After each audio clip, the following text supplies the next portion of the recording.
I'm not going to take much time, but after listening to Tom DeWeese yesterday and today, and listening to Don Blankenship, I wanted to share a burden of mine with you. Now, I wanted to say too, lest anybody disbelieve the things that Don Blankenship was saying, I have a friend who got out of prison after 6 years. He was sent to prison for building a machine gun. When he built this machine, without a permit, when he built this machine gun, he built it out of all Michigan materials, solely Michigan materials, no interstate commerce at all. But when they prosecuted him, the feds prosecuted him, and they don't have jurisdiction unless they can prove there's interstate commerce. The claim in their prosecution, and I read this in the court documents, was that by using all Michigan parts for his machine gun, he affected the black market. Therefore, they claim jurisdiction to prosecute. It's crazy. It's just nuts. But that's not what I wanted to talk to you about.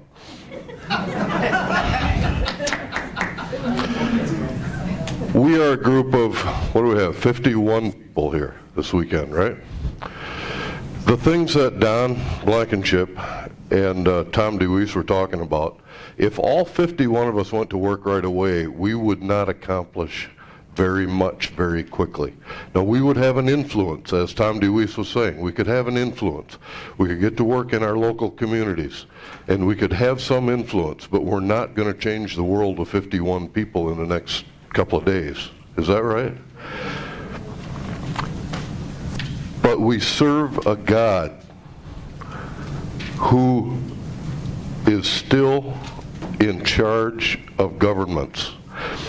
As he told Daniel and Nebuchadnezzar, he still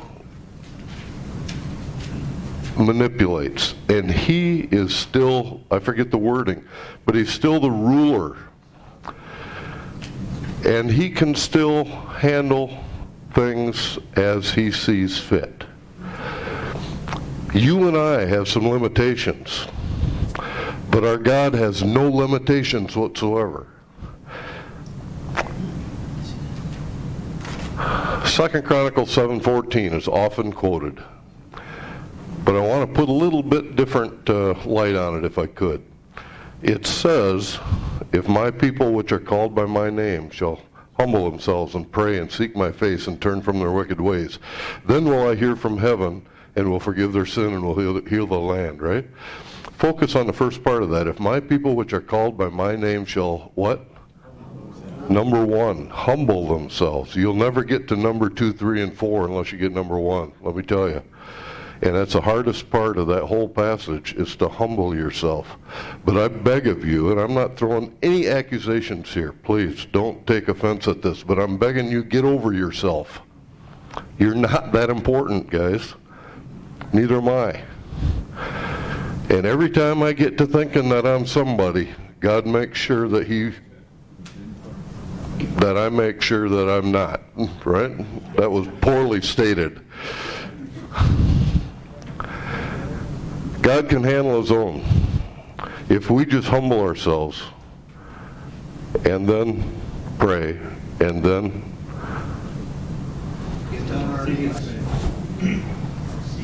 I have a terrible memory. Anyway, 4 things. Turn from our wicked ways. Thank you. If we just do it, if we just call on our God, and if we'd ask God to accomplish the things that we know need to be accomplished, he'll do it. I guarantee you. I wish I could tell you a story. David, I can't tell you a story because I don't want some people to hear it. They're not even here, but I don't want it ever to get out. But David understood the will of God in a couple of areas, a couple of instances, and at one point he prayed regarding someone else, God, make their children, make his children fatherless, his wife a widow, and give somebody else his, he used the word we use the word bishopric, which means give somebody else his office. That should be used with a lot of discretion. Let's not just ask God to kill everybody that's opposed to us. That's not the way it goes. But why don't we ask God to give the leaders that are currently in office wisdom, understanding, probably more than anything else, because we've got three types of leaders. We've got evil leaders, we've got those without understanding, and we've got those that understand and have a hard time accomplishing anything. Let's pray for those that understand. And let's pray for those that maybe have a good heart but don't understand. And ask God to give them understanding. And then work our tails off and do like we've heard so far this weekend. I believe God can take care of this. We're seeing things in Michigan, Frank. We're starting to see some very influential Republicans. They're about that close. They're about that close. And there's one I've got my eye on. And if I get nothing else this summer politically, I want that man in our party. But there's a bunch of them right now. And I think you're right. I think we are in for a huge influx of new people. And we better be ready for it. That's all I'm going to say. Thank you very much for the time. So who here has run for office in the last election? Raise your hand. Okay. So Matthew, would you take a moment? Each of you just take 3 minutes to share with you. So there's Matthew and Kamau and Janine. Who else has run for office? And Jerry. So just take 3 minutes each. Just express yourself, because I think it'll be rewarding to hear your comments. And then after that, we'll accept a motion to adjourn and have a benediction. I brought up some stuff last time. I don't know, was the last time, I guess. And Bill, of all the people, Bill Moore asked me, how did it go with you and Cliven Bundy? I said, we did our first taping this year, January 14th, Valentine's Day. It rained all day in Vegas. I told you my pet peeve is political correctness. Political correctness, my theory is it's based on race relations. Right? The premise I'm going on is the federal government jumped the tracks mainly after the Civil War. That's when they started the land grab and started to push the states around. And state rights became a dirty word since then. Before that, wasn't a dirty word. Had a war. One of the things they did, they jumped the tracks. They started pushing states around and usurp authority and do things they wasn't supposed to do. And also, the freed slaves, the physical chains came off, but the psych never got addressed. Other things took precedence, and I would argue that the psychological damage is still with us here today. That's why race is in the news. They beat up the Republicans every time on race, and they win. Donald Trump ran for office, and when the run-up during the campaign, he was saying a lot of things. I told my wife, I said, wait till they play this tape of him at the Republican Women's Club at the Treasure Island on the Strip. He was there, and it was in the afternoon, bunch of women's club, and he dropped the F-bomb. And I said, wait till they play that tape, he's going to be done. And before that come out, not that they would have done it, before that came out, he dropped the F-bomb on the campaign trail. Didn't hurt him at all. Didn't even make the news. Wasn't a deal. He won. Anyway, I told my wife, he's going to win after that. But tell me this, what if he said that N-word? Would he have won?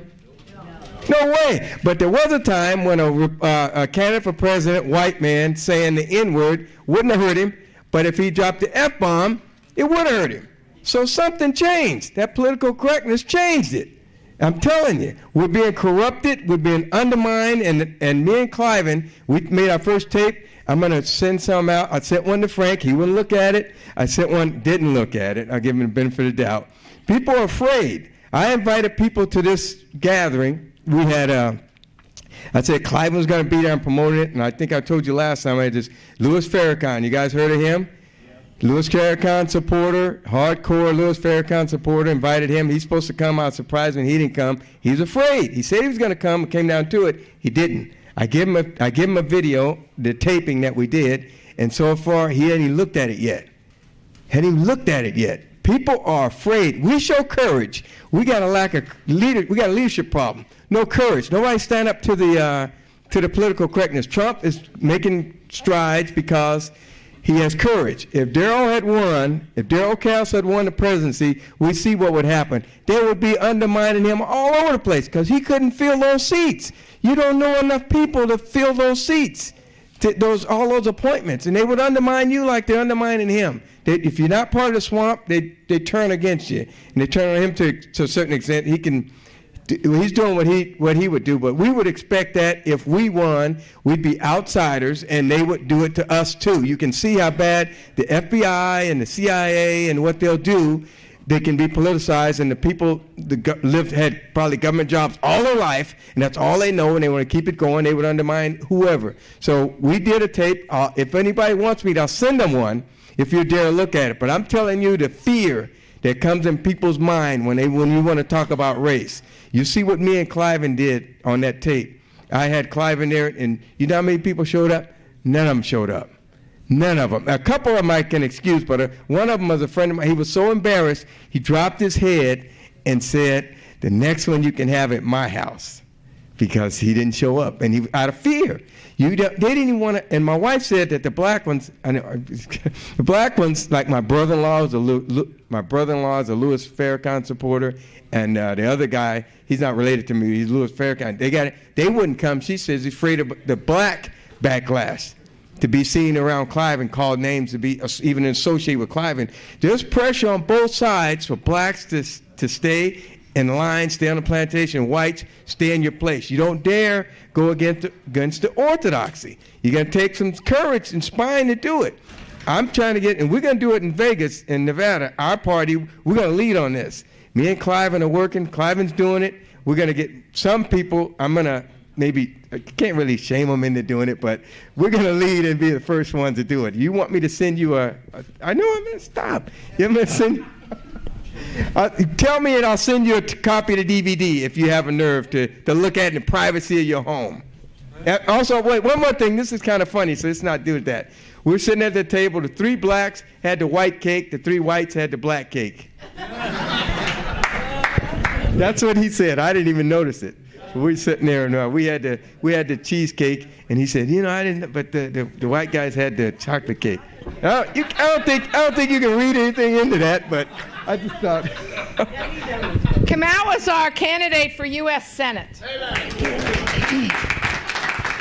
He led our ticket. I ran for lieutenant governor. I used as my main issue the fact that they were trying to change the Constitution and give us a massive property tax increase, preparing for the legislature. But I want to tell you a success story of one of our brand new candidates. Her name was Charlene Young. She finally became active in the party. I've known her since we grew up together. She ran against Senator Julia Ratty, who was the sponsor of the horrible property tax increase. She didn't have a Republican running against her. So she was head-to-head with our independent American candidate. We didn't have that much money, but Charlene went door to door. She had some beautiful brochures. Quite a few Republicans were helping her. She got the endorsement of the Nevada Republican Assembly and other Republican groups because there was no Republican. And we're almost all the way through the legislature now. I started there as a citizen lobbyist this year in February. It'll be done June 3rd. But do you know what? I was talking to Charlene the other day, and I said to her, I just realized, Charlene, they never have brought up this constitutional amendment. It has to pass in 2 sessions. They haven't brought it up. And I was trying to figure out why. And I finally understand, Charlene, it's because you ran against Julia Ratty, the sponsor of the exorbitant property tax increase, and with no money, first time running, you got about 30% of the vote. You had distributed literature all over the district opposing this property tax increase, and you told everybody to call Julia Ratty and ask her why she was doing it. And so even though you didn't win, Charlene, you are responsible for stopping that massive property tax increase because they're afraid, and that's why they have not introduced it this session. They're afraid to introduce it again because they know they're going to have the backlash of the people. And our party and our little new candidate, she accomplished that. So we're really proud of her. My name's Jerry Kilpatrick. I ran for state treasurer in Colorado, and I've never ran for office before, so what I wanted to say was for all of you wannabe office holders, it was a great experience. I've been a member of the party for about 5 years now, and until running for office, I'd never really researched this stuff. And I mean, all of a sudden, I'm looking up the 3 pillars, I'm looking up our 7 principles, our values. So it really made me read the Constitution, read what we stand for. I mean, so often when I feel like, yeah, I'm treasurer, but I'm more of a bystander. And a lot of you guys out here and gals really get involved, and it's awesome. And I wasn't one of them. And just by taking that step forward really made me question what I stand for, why I stand for it. Mainly because I was afraid that I was going to get asked a bunch of questions, and I would shame us, you know. And so I was, just concerned that that I didn't say something, as my wife would tell me, just don't speak to the press. Well, sometimes you have to, I guess. But anyways, that's all I want to say. Is encourage everyone run for politics. I think that I think we can do it, and it's not as scary as it sounds. Next time I'll start smaller, though.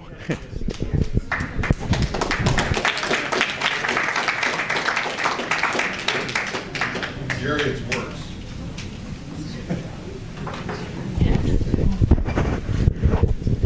Many times we run and we become discouraged when we're not successful. I've run as an independent because I refused to cooperate with the GOP standards back in 2012. 2010, I helped an individual that should have gotten the nomination as a Republican, but they chose somebody that they could control.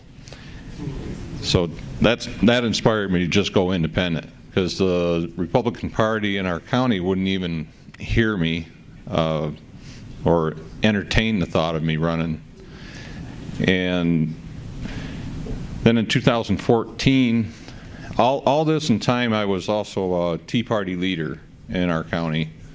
And I inspire people, if you're not involved in a activist type group, to do that especially, and attend your local township, city, or commissioner boards for county, and even go to the legislative meetings at state on a time to time.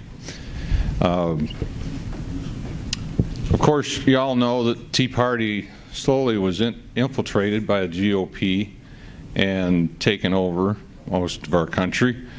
Just in Michigan, we had over 100 Tea Parties, and we've dwindled down to nearly 20, I think, throughout the state, because people just got tired of GOP trying to tell people what to do. Myself, I resigned from the Tea Party a month after I was told that I wasn't allowed to speak badly about government corruption. I said, well, what's the Tea Party about? I thought we were all supposed to be rebels. Anyway. And then I finally found the U.S. Taxpayer Party of Michigan, and coordinated with Mr. Van Sickle at the time. He was our state chair, and became active with that. And I've run as a representative through the state legislature, and this past one I ran as a state senator, as I explained to a few other folks the other day. With that, she's not coming up on her own, but I really like to give her success story. You really want me to talk that? Come on. All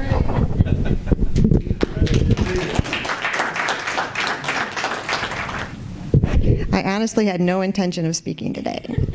What is your name? My name is Mary Sears, and I am from the Upper Peninsula of Michigan, Houghton County to be exact. My husband and I have been working up in that area for about 20 years now. We come from Saginaw. So that's in the Lower Peninsula, and now we're in the Upper Peninsula. We've been We were in the Republican Party for a good 18 years or so.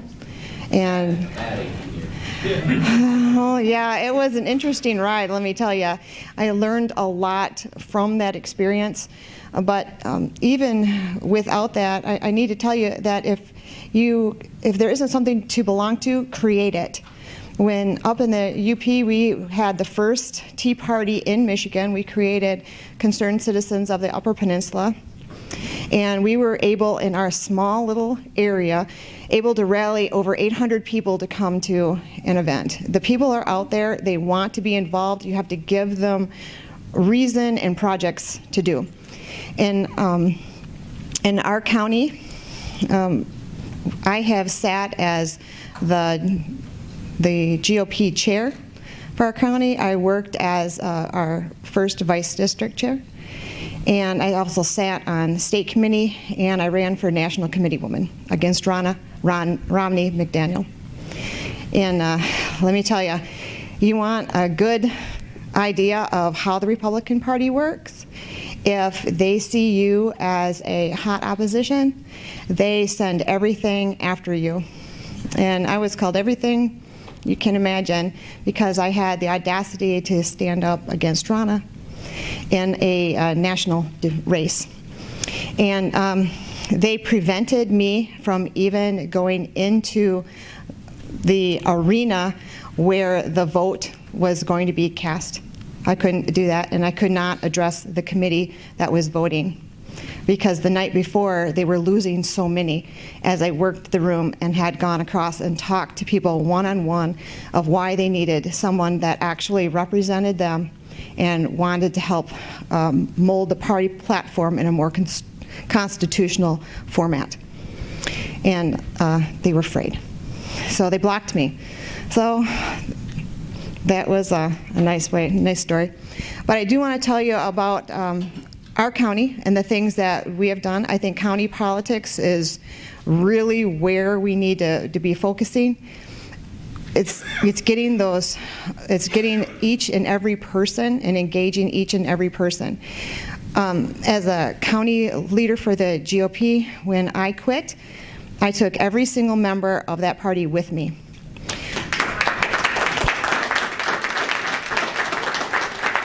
And it's just being a strong leader and showing that things can be done with or without the GOP.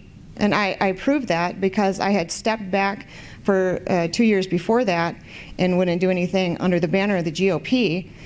But we still were able to take commission seats and change the planning groups and get on different boards. I am the township treasurer for my town, or township treasurer. I'm the township supervisor for my township, and from that I have gotten on many different boards that you would never think a constitutional leaning person would be on. But like Tom DeWeese was saying, you can't change these things unless you engage. And so I sit on crazy things like the Western Upper Peninsula Planning Region. I was just appointed that position by our commissioners. I sit on the Torch Lake PAC group, which brings me into the position of talking to the DNR, DEQ, EPA. And I have found if you're very calm with them and show them the right way, they change. One person can impact a lot of people if you're willing to sit down and talk with them. So, I don't know. I just want to encourage you guys that the Constitution Party has everything it needs. And there is going to be a wave coming. You must prepare for them. Because you're shaking out Republicans and you're shaking out Democrats that don't have a home right now. They're looking for a home. They're looking for a place to be. And they're looking for structure. They need structure. They come from that. So be that structure. Be that guidance. Shore up those bylaws, get it together, because you are going to be the future. Thank you.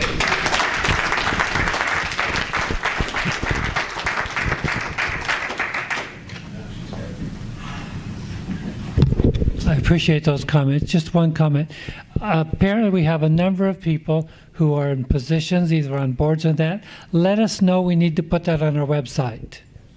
And I'll send this information to Richard Winger. He puts it on his newsletter. And for example, when John Blasek ran for the township, city council, he put that in there, and we got a few comments. Man, the Constitution Party came in second. That's pretty good. You know, it's that type of things that we need to put on our website, so I appreciate that. So, did you have a comment, Janine? Yes. I know we're ready to close. I just wanted to make this one statement. It is so important now that we're coming upon an election year that you prepare to have candidates in your state. Candidates are the ambassadors for our party. They go out and build an individual constituency. One of the reasons we have more registered voters in Nevada than anyone else is because we run a lot of candidates. We try to fill every statewide office we can and many local offices. We have elected about 7 different people to local office, and we want to encourage you to know that we tell our executive committee they're all expected to run for office. We don't say if you're doing an executive job that you don't have responsibility to be a candidate.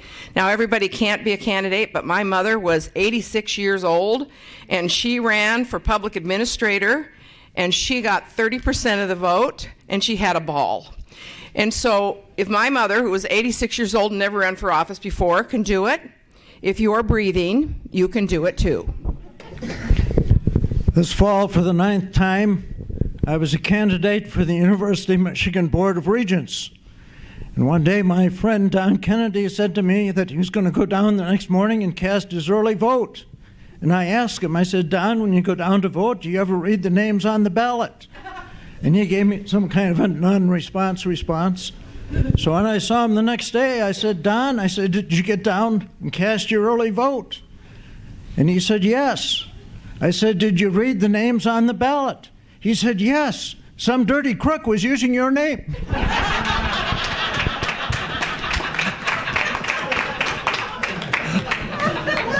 So obviously he didn't get the vote, did he? That was good. Okay, Cindy. And then Jerry will give us a benediction and we'll adjourn. Okay, I want to talk a little bit about, Paul talked about alternative social media, but I want to talk about mainstream social media a little bit with our Constitution Party accounts and how I need your help in that area. You know, I'm sitting here and I'm listening to victory stories. The rest of the country needs to hear our victory stories. But if I don't know them, I can't publish them. So what I'm asking is when you have some sort of victory, or if you just want to give a personal testimony, send me that information and I will put it on, first of all, I'll put it on the Constitution Party page, which is the page that I promote because it's the page that we use to try to educate and promote the party. Now we have a Constitution Party group page that could definitely need some solid constitutionals on there defending our party because we have a lot of people on there that aren't members. I don't know what they are, but most of them are trouble most of the time. So I want to build the party's presence in the social media through the page. So if you will share that information with me, and my email address should be on the National Committee list, and I'm on Facebook, Cindy Redburn, and you can message me, and you can reach me that way. Another thing, I know there's state chairmen here, and I know that some of you already know and understand this part, but in the Constitution Party Facebook group, you must be approved to be a member. And we asked 3 questions, and one of those questions is, did you want to be contacted by your state party? Many of you are already aware of that, but for those that aren't aware of that, what I will do is, if you have a Facebook page, I'll send you a message and I'll screenshot this person and it gives you their information. That's for you. I mean, they're asking to be contacted. That means somebody from that state needs to contact them. So if you're not taking that action, please do. If you're not on Facebook, please contact me and I will be happy to copy and paste the information so that you can get in touch with these people who are asking to be contacted by your state party leaders. So anyway, just let's use Facebook to promote the good things that are happening. And I think, when I do promote something like that, it's really encouraging, and it just builds the party up through that medium. So please share your victories.